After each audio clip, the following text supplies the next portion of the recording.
Hi friends, it's Deanna Willison with Our Blooming Catholic Life, and I'm here today with a special makeup episode. Is that a thing we do? I don't mean makeup. I mean, I've missed a video a couple times this last week. What with vacation, getting back, it's the Christmas season. All our mammals, I'll say all our mammal pets had vet visits, and so crazy. I just thought I'd get on and do a fun video on some things we were trying new for Christmas this year. Okay, one thing we haven't tried yet at all was we got a couple of these little kits.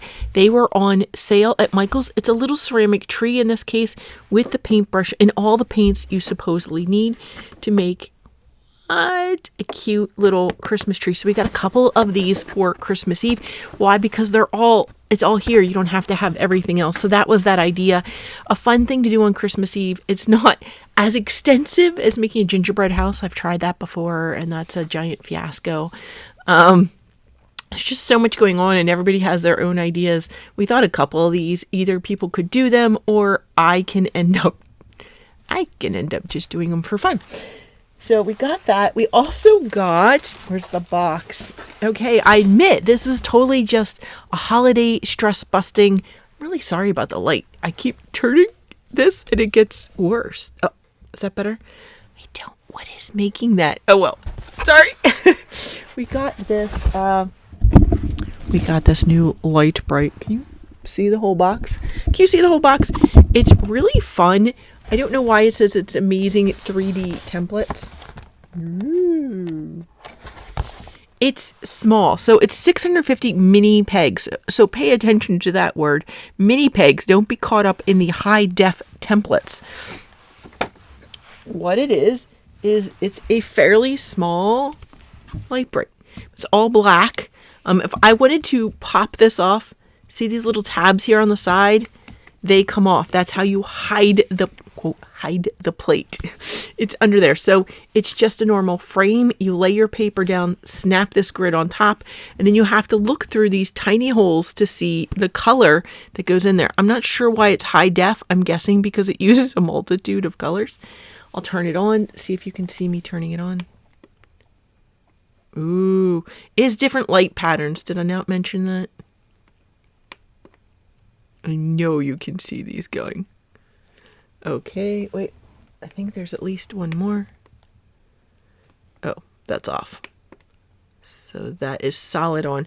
I think now they only stay on for 5 minutes and then it turns itself off. But there's also a little kickstand in the back. You can see there's a spot. You can plug it into a micro USB. It's not provided, but you could plug in. We put the batteries in the back. Fun fact, one of these screws would not come out no matter what we did.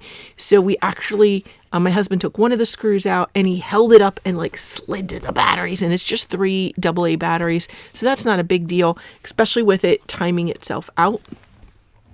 Or you can, again, go through the modes. And the last mode is off. So we did the poinsettia. We thought it was pretty fun. There's a little tool to help you. Wait, I had this all sitting on my lap a minute ago. I have managed to lose the little tool. It was black. It was a little black tool to help you put them in. I'll show you. Now I can't get this back open. I'll show you how tiny these mini pegs are. A little hard to hold on to him. So, yeah, it's a little hard to hold as an adult. They're very small. They're pretty easy to get in, though. I had trouble with a couple of them. Here is, you get a little direction book that tries to make it seem very exciting. Here's a picture of the peg tool. I think it's just something that goes over the end somehow and helps you smoosh it in. Light it up. Okay, there was a way to keep the lights on. If you want to keep the light on, continually hold the power button for 5 seconds. Okay, let's see if we can make it do that. Okay, where's that power button? Okay, let's just hold it for 5 seconds. 1, 2, 3, 4, 5. Okay. And I'm going to assume this is going to stay on for the length of this video. I'm going to move it Actually, I can put it here behind me. We can see if it's still lit up. Let's slide some of these over, maybe. And we can put that there, and we can check on it. Ooh, kickstand, right. Put the kickstand out, which completely collapsed the second I held it up. Ta-da! Look, we're so decorative now. And this is what the pictures look like normally. So I don't know that they're high def. They're really bright colors and have a black background. I don't know. I enjoyed doing that. I don't know if I'll try another one or not. It's the same as regular Lite-Brite. You use it once and then you've lost the picture. But you could always make any other combination of colors. You'll never get that combination of colors exact back again. We all know, if you've watched my videos, my favorite find of the season was Fun Bible Sudoku, which is some days is not the funnest, but you have to, there's a Bible reference that you have to look up to get a number. Here's the thing. It does warn you, translations matter. And it's not kidding, because the one I just did was, was it here? See if I can find it. This is one that was really confusing. What? No, I'm not going to find it. Lo, blank born in my house is mine heir. And it says Genesis 15:3. Now, in every translation I found, that word was lo, a slave born in my house is mine heir. Slave is not a number, though. But since it said a slave, I took it to mean one, and that number did work. One tip that I don't think that I shared when I showed you the puzzle before, if it's a number that has a clue, see, like it says, tells you where to put that number in, I've put a little dot in the corner so that if I have made a horrible mistake, I know not to erase the ones with dots. Caveat, I have made a mistake before putting one of the dotted ones in the wrong block. But again, that lets me go back and check that. I didn't write the numbers. I could have written the number that I used next to the clue and then checked it. Again, the starter numbers in order is upside down on underneath the puzzle. So I could have checked them. Once I had them all in place, I could have checked to make sure those are all right. But how do you check that you wrote it in the right square? That's where I've gotten confused before. Like, if the number was 1 and I was supposed to put it in D9, there was a time I put it in D1 because I was trying so hard to remember the number 1. But honestly, this has been a lot of fun, and it's got me reading passages, some that I know really well and can guess, and some that I'm taking a fresh look at. And it's kind of fun. I've really enjoyed it. Sometimes I have gone on and read the whole chapter, and sometimes I have not. But that's been a fun way to engage. You know, Jesus is the reason for the season. It's been a way to engage the Bible during this Christmas time. Now, this one I thought was going to be a super fun project for me and something super sweet to take to, we have a senior home for veterans in my town, as well as hospice, always want red, white, and blue themed blankets. And they always want them lightweight and they want them small. And this was called Pompadoodle. It is a pom-pom yarn. So it's literally pom-poms on string, on like a cord. And you can knit or crochet with it. And it's super lightweight and fluffy. It's super comfy. And it's red, white, and blue. I was like, score on so many levels. Let me show you what one of these big skeins makes, though. It makes this much. Like, this is the width that they want it. And I got, what was that, maybe 8 inches out of it. All you do is between the pom-poms, can you see the netting I've made? You do one knit and one purl between each pom-pom. It's difficult to cast on, but after that, it's pretty good. Pretty easy. Again, it's a simple stitch. What I'm thinking I should have done is, and I may see if I can, let's just see if we can rip this out. Because that was a whole skein. That was very disappointing. And it is kind of fun to work with because it's a little difficult to get your stitches in, but it's super fun with the pom-poms. So it's like work, pom-pom, work, fun, work, fun, work, fun. You do have to pay a little bit more attention, so you can't just like be watching Elf and completely goofing off while you're knitting. you'd have to pay a little bit of attention. What was made helpful was I did buy this at the basement of that Moon Pie Book and Bible outlet, and they had these orange ones. This cord is awful on this. Cord is awful. See, it just keeps its curly up shape, but this orange color needle worked really great with this yarn. Okay, so we're going to attempt to oh, it comes right undone. There's did you see that? It's like falling apart. There's absolutely no problem with that. The problem will probably be to keep it straight. See, the pom-poms do tend to get caught on other pom-poms. So that'll rip out, no problem. What I'm going to do is, I am sure I have either a red, white, or blue yarn in this brand. And I may like alternate rows every now and then, because I think this is a super fluffy addition and it's going to take up space, but also I need more of it.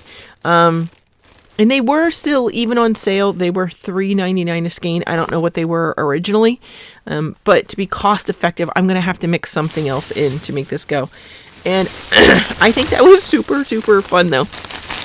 I did also get one of those knitting magazines that comes with all the yarn. They're from Britain.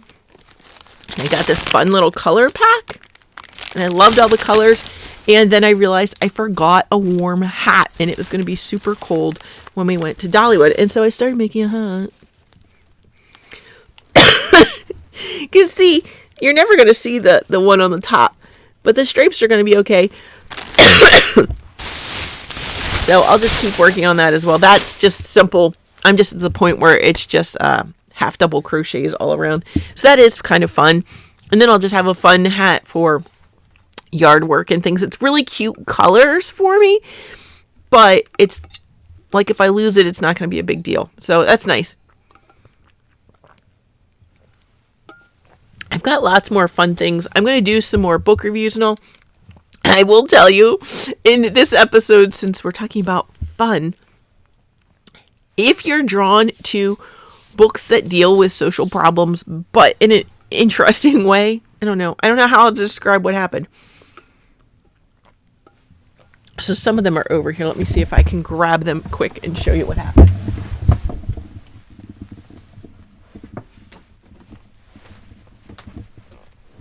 Ugh. Excuse me. So all those book sales I went to, there seemed to be a theme. You've probably already seen the review for The Journey That Saved Curious George. What I don't think I've reviewed yet, you probably haven't seen it, another discount book, Charles Dickens and the Street Children of London. You see my problem here. And then we have like the Battle for Rhodesia. I have one over here on the Habsburgs as well. What ended up happening was the books that I was drawn to were not the happiest books. And I'm getting ready for Christmas. There's other books. There were books on bluegrass music that I also thought I was safe. And what happened was I got introduced to the genre of the murder ballad. I don't recommend reading the Charles Dickens book or murder ballad book right before bed. Goodness, friends. And I'd say that this one would be good. I also got this at the library book sale. This one may be more upbeat, but I don't know. I haven't read it yet. So and then I'd be like, well, it's okay. I have fun Bible Sudoku. And I have the pom-pom knitting that cheered me up. And of course, I could always go back and read the Bible at any time. That's just some fun things that I did on vacation, things that I have for Christmas. What I've got going now in the midst of all these chores, got up first and prepped for fun. First thing in the morning. First thing in the morning, I walked Rusty.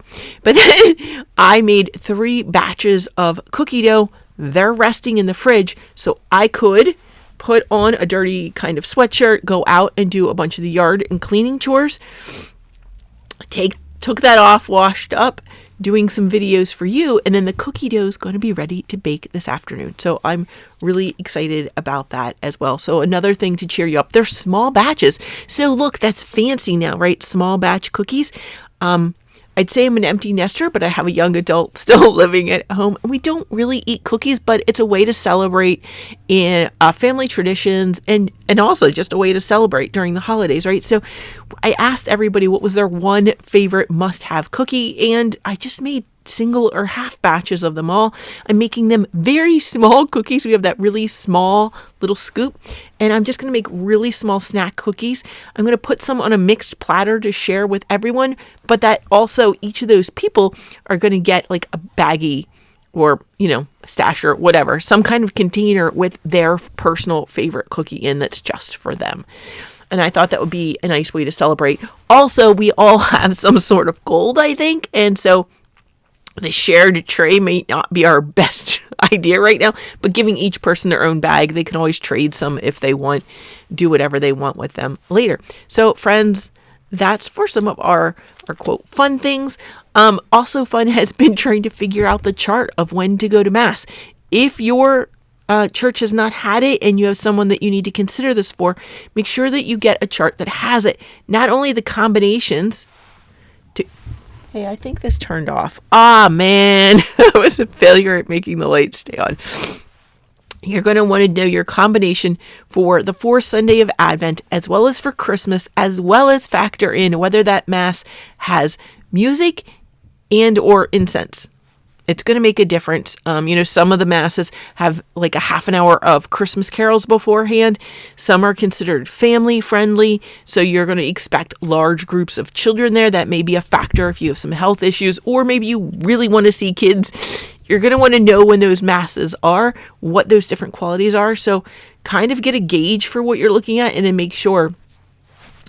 And it's terrible to say this about Mass, but we do. We have somebody that gets migraines from incense, so sometimes we'll push that envelope, but maybe Christmas is not the time to push that. We don't want him. It's such a tough call, isn't it? You want to give all the glory to the Lord, but you also don't want to make your loved one sick during that celebration. So you're really going to have to figure out how that looks for your family. So you may need to reach out to your parish if they haven't marked it. I know some have it and some haven't from what I've been hearing. Friends, may God bless you and keep you. May he make his face to shine upon you and be gracious unto you. And may the good Lord bless you. In nomine Patris et Filii et Spiritus Sancti. Amen.